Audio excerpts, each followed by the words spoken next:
Адамдардан ештеңе сұрамасаң ғана сонда сені жақсы көреді. Аллахтан бір нәрсе сұрасаң ғана Аллах сонда сені жақсы көреді.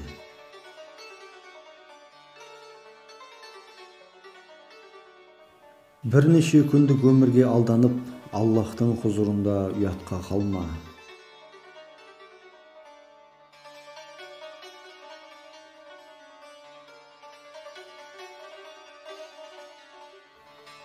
Әдемі сөйлеудің сыры бос сөздерді тәрк етуде.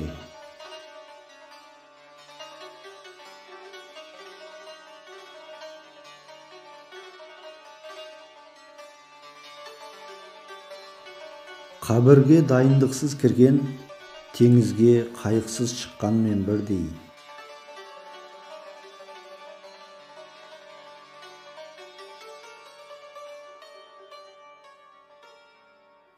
Аллахтың мейірімділігі тарапынан уәде етілген нәрселерге қарай шабыңдар.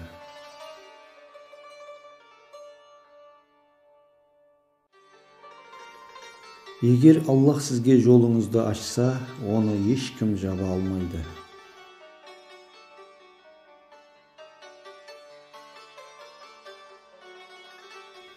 Егер жақсы жасасам, жәрдем етіңдер, қате жасасам, қарсы тұрыңдар.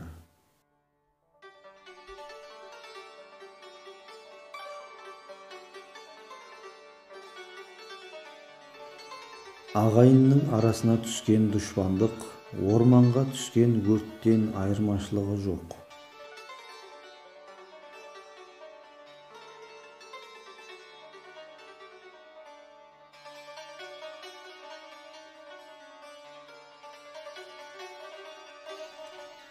Төрт нәрсені төрт жерге қалдырыңдар: ұйқыны қабірге, рахатты сырат көпіріне, мақтануды мизанға, армандарды жәннатқа.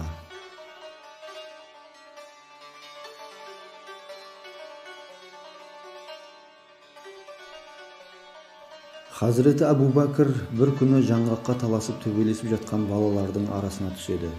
Жаңғақты сендерге бөліп бере салайын деп, жаңғақты жарып қараса, іші бос шығады. Сонда Хазіреті Абу Бәкір: сендер таласып жатқан дүние дәл осылай дейді. Біреуге зұлымдық жасауға күшің жетіп тұрғанда, Аллахтың да саған күші жететінін ойлан.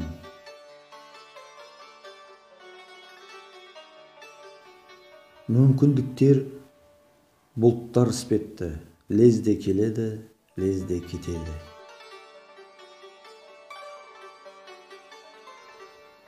Өлімді ойлауға әуес бол, сонда тірі жүресің.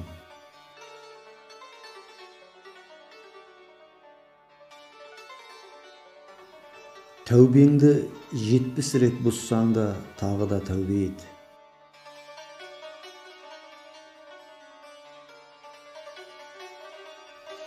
Жақсылық жасауда асығыңдар, өйткені артыңда ажал асығуда саған.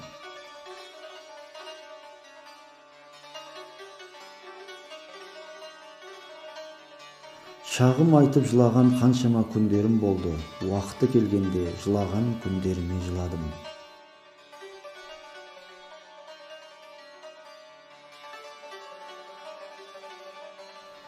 Дұшпанға қарсы ерлік көрсет, өйткені қорқақтық қасыңдағыларды да қорқақ қылады.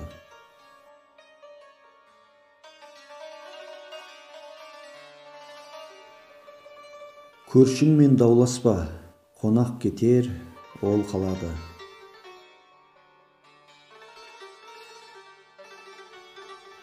Зұлымдық, уәдеден таю, айлакерлік деп аталатын үш жаман қасиет кімде бар болса, зардаптары соның өзіне тиеді.